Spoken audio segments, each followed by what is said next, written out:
ask one final question, which is that if you're asking people to leave homes that are going to be demolished or bombed, who is then responsible for, right now it's at least 100,000 people who are now homeless. They cannot go back to their homes even after this operation is over. Who is responsible for those people? Israel is the occupying authority. Is Israel now responsible for those essentially homeless and displaced people? Listen, if you'll allow me, Joy, I want to take issue with one important word you said. You said Israel is the occupying authority. You're forgetting Israel pulled out of the Gaza Strip. We took down all the settlements, and the settlers who didn't want to leave, we forced them to leave.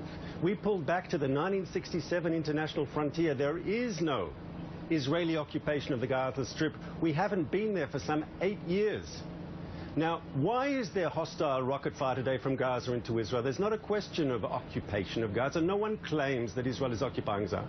The reason for the violence is this Islamic extremism that Hamas represents. You know, when we pulled out of Gaza, everyone supported that. The international community embraced the fact that Israel pulled out of Gaza. Everyone welcomed that. They thought it would give peace a chance, and there was hope that Gaza could become and develop. There was money for investment, for schools, for industry. Gaza was supposed to become this Mediterranean Singapore, and we'd signed an agreement to allow access and trade and commerce and people to go back and forth. Mr. Regev, I'm sorry. First of all, you're filibustering, and second of all, Hamas, sir, I will point out, and we do have to wrap Hamas here. Took over. We need to point out here, sir, that Israel does control the coastline, the airspace, the egress and ingress into Gaza. Gaza is not Singapore.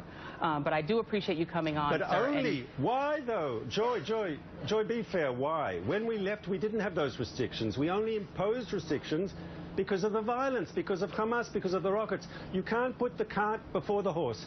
The restrictions were a reaction to violence. Had there been no violence, you would have had open borders. You would have had trade. You would have had cooperation. We will have to leave it there.